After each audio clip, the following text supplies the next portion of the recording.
here this morning. We did have an enjoyable fellowship last night at Cecil and Nellie's. Nearly 40 there together. Good crowd. Sorry you missed it if you weren't able to make it. Or if you forgot. Maybe you can make the next one. The Secret Service are pledged, have sworn to defend the President of the United States. When they go through their training, they stand and they swear to allow themselves to be killed if it is necessary to preserve the President's life. And they travel with the President wherever he goes. If he's out on the golf course, it's not going to be too many yards away that the Secret Service is going to be there. Sometimes as many as 100 of them are around somewhere, keeping an eye on people, keeping an eye on strangers, keeping an eye on communication. For those of us who are old enough to remember, maybe the most recent event in memory would be, I believe it was May of 1981 when John Hinckley Jr. tried to assassinate President Ronald Reagan. Jumping in line of fire, saving somebody else's life. Would it be kind of neat to have somebody who's around you like that, watching over you, taking care of you, doing their best to see that you live a happy, productive life. Not getting in the way. The Secret Service don't get in the way of the President, but they're always there. Wouldn't it be nice to have a friend who is with you all the time, regardless of what you face in life? Of course, we have that friend. And I want us to study from Joshua chapter 1, where God promises Joshua a promise that I think, in fact, there are several verses here in Joshua chapter 1 that we ought to memorize, or at least write down on an index card and take it to our mirror in the morning, or refrigerator, whatever it is we see first thing. And memorize the sentiments in some of these verses, where God promises Joshua, I will not fail you. I will not forsake you. I will be with you wherever you go. So turn to Joshua chapter 1 if you haven't done so already. If you're using the pew in the Bible in the pew, page 178. Joshua chapter 1. The Israelites have come out of the land of Egypt. It has been over somewhere around 40 years since they came out of Egypt. Moses was the leader of the Israelites for 80 years. Moses was 120 years old when he died. He was in perfect health when he died. Deuteronomy chapter 34 records, in fact that's just one page over, records the death of Joshua and how and how God buried Moses, and he was in perfect health. Verse 7.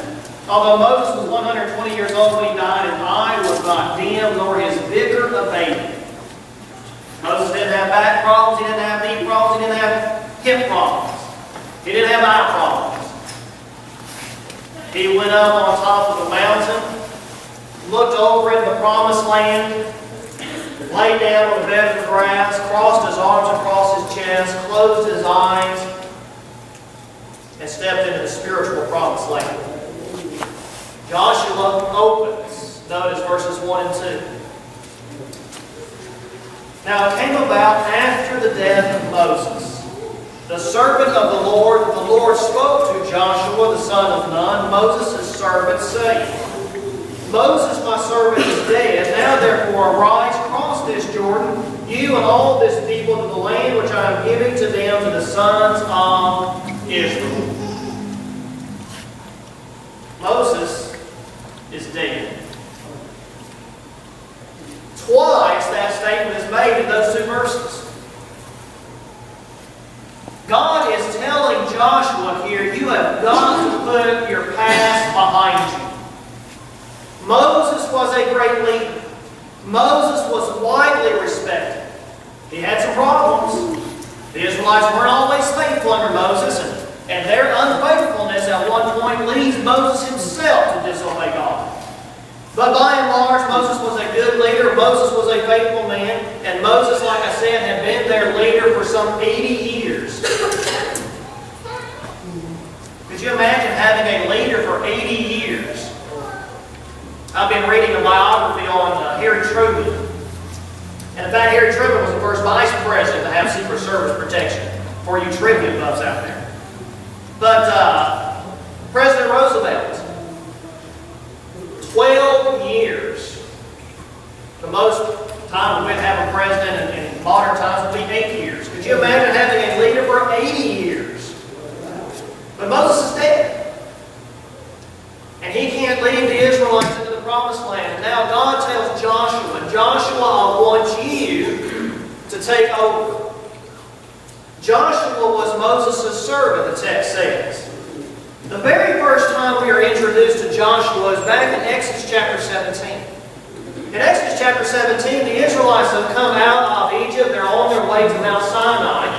And they come to a valley and they fight against the Amalekites. And Moses sits up on the hill overlooking the valley where the Israelites are fighting. And you may remember the story. Ben and Aaron are on each side of Moses, and they're keeping his hands raised. He's got his rod in his hand, and as long as his arms are raised and the rod is raised, the Israelites are winning the battle. But if his arms got tired, he lowered the rod, then the Israelites start losing the battle. And so Hur and Aaron held his arms up, the staff of God in his hand, and as long as that was the case, then Joshua was having success in the valley below. But the point is, Joshua was the military leader at that time. And the second verse that mentions Joshua in the whole Bible, the second verse that mentions Joshua, says that Joshua did everything Moses commanded him. And that verse right there encapsulates everything that you need to know about Joshua. Joshua was a man who understood authority. He was a military leader, but he was under the civilian leadership of Moses. And he was under the spiritual leadership of God. And Joshua did everything that Moses told him to do, doing everything that God wanted him to do. That's the kind of person Joshua was. And because he was faithful to God and to Moses, from Exodus chapter 17 up to the present time, now God gives him a larger responsibility. He gives him a bigger responsibility. Joshua, I want you to take over now the reins of leadership and lead the Israelites into the promised land. The land that is flowing with milk and honey.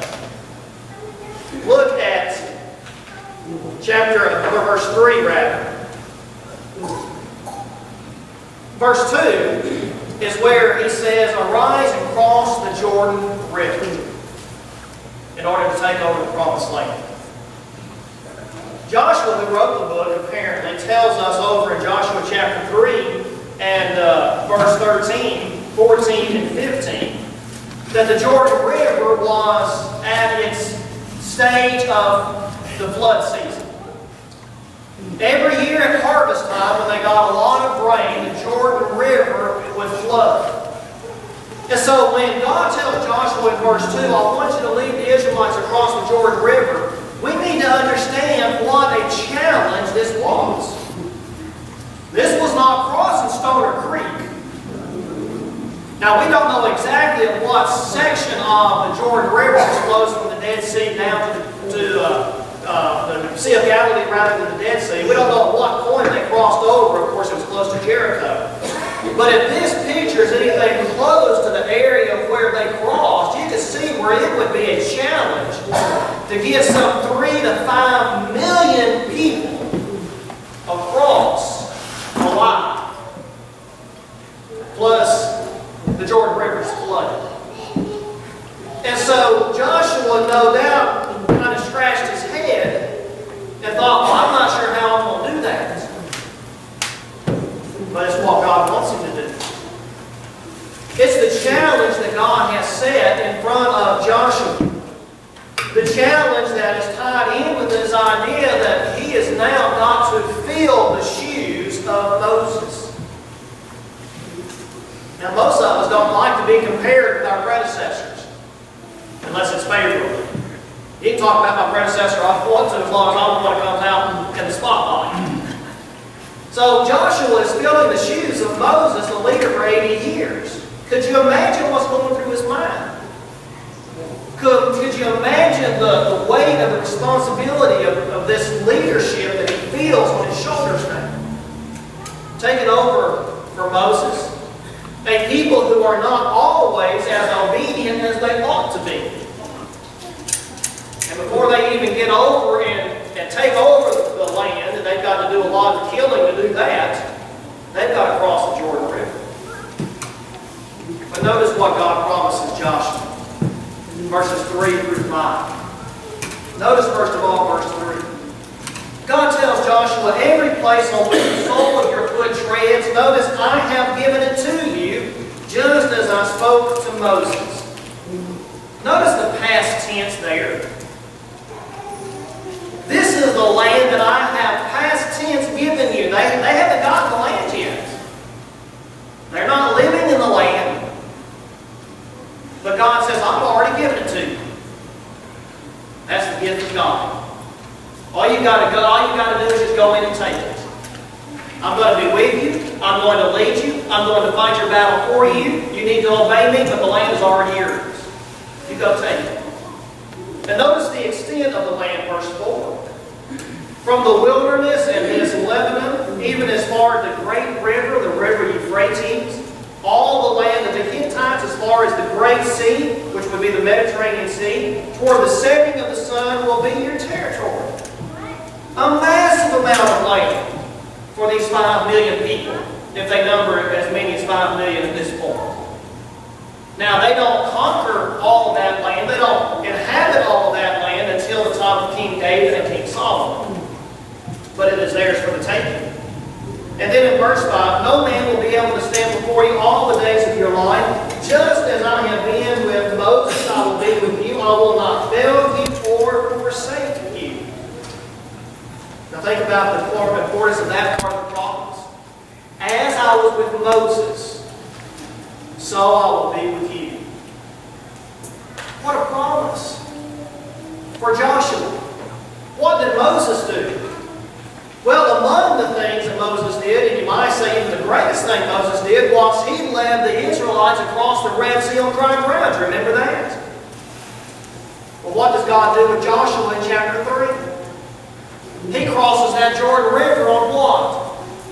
They don't build a bridge. The priests have the Ark of the Covenant on their shoulders. The priests step out to the Jordan River, and as soon as their feet touch the water's divine. The priests go into the middle of the Jordan River, and the priests stand there with the Ark of the Covenant on their shoulders, and those 5 million Israelites walk across the Jordan River on dry ground. And then the Bible says in chapter 4, verse 14, I believe it is, that the Israelites respected Joshua just like they did Moses. And in fact, when we read over later in the book of Judges, which is right at the end of Joshua's life, after he passes away, we find that the Israelites were in fact faithful to God all the days of Joshua and all the days of the generation that outlived Joshua. Which illustrates to us what a great man Joshua was. But we go back to this time right here in Joshua chapter 1, where Joshua received this challenge from God. This challenge to fill Moses' shoes and lead the Israelites across the Jordan River. God promises here at the end of verse 5, I will not fail you and I will not forsake you. The one thing